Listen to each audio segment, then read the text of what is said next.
The story we've been covering since yesterday, more than 1,000 women from all walks of life across the African continent attending the African Women in Dialogue Conference in Boksburg, east of Johannesburg. The conference seeks to find long-term solutions to challenges women face. We also saw that addressed by the UN woman head, Ms. Zanele. We're joined now by our foreign editor, Sophie Mokoena, to tell us more about it. Sophie, what transpired yesterday? Well, of course, yesterday the emphasis was around how women can take their rightful place in all sectors in the continent, and also how women can work hard to ensure that they are able to influence decisions in their respective countries.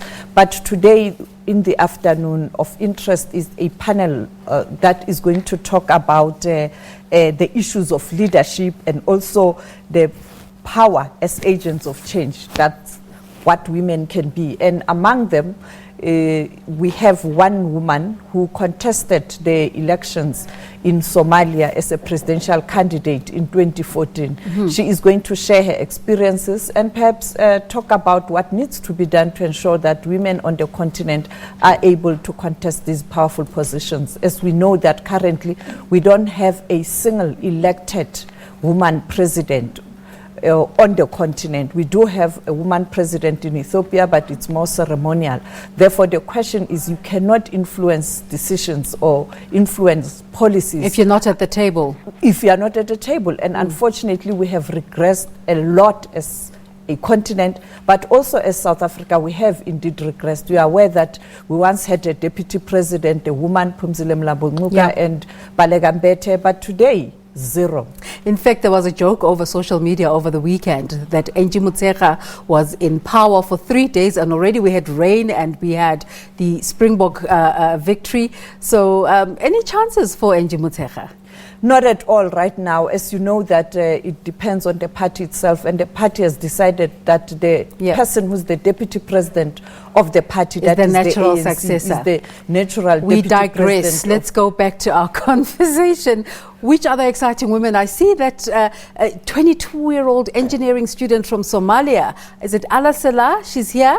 For me, that's a highlight of the conference. You know that we saw her on visuals, in newspapers, on television channels. She was such an inspiration. The lady, a young woman who led the protest in Sudan, which led to al-Bashir leaving office. She will be there tomorrow to share her experience. And I think everybody is looking forward to get perhaps a one-on-one with her to talk about her experiences. This is the most powerful young woman on the continent who was able to remove al-Bashir from power by just protesting. No violence, no fighting, just a demonstration.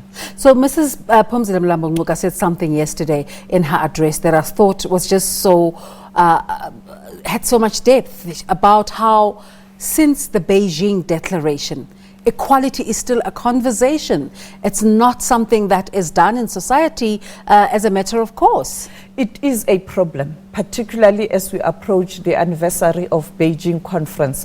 It looks like we haven't done much, and women are saying it can't be business as usual. That is why she couldn't even come here, because she's crisscrossing the world to try and put up the structures that looks at women empowerment and the role of women. She was in Ethiopia 2 weeks ago, and we expect that on the sideline of this conference, a similar announcement will be made by women, UN Women region, to talk about how we can start a chapter on Beijing implementation, because none of the resolutions of Beijing are really making an impact. Very, very little is being done by governments in particular.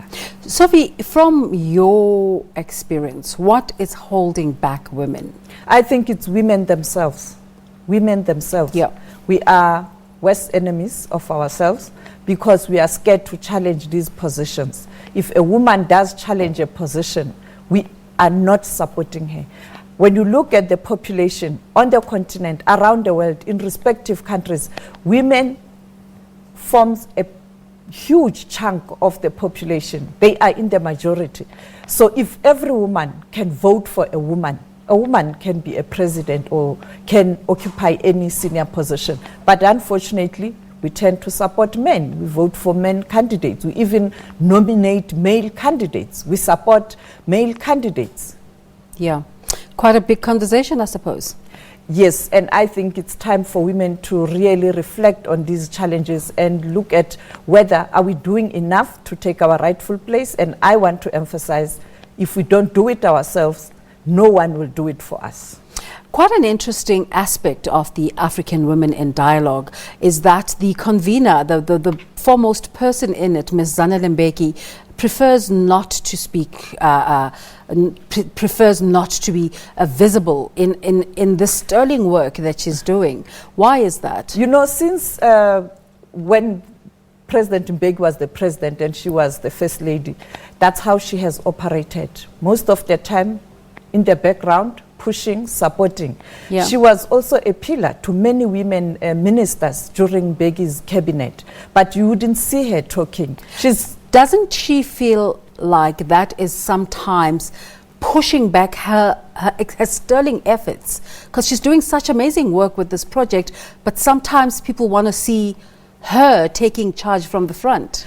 You know, she believes that people must be at the forefront, and them, the most famous and well-known, must be in the background. And that's how she operates. Even yesterday, she was there. And you didn't. I'm asking you this because I'm reading a book right now called The Moment of Lift by Melinda Gates.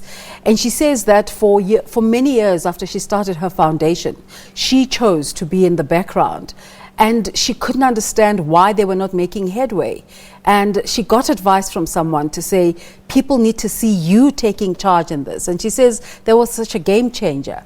But anyhow, like I said, we're tempted to digress.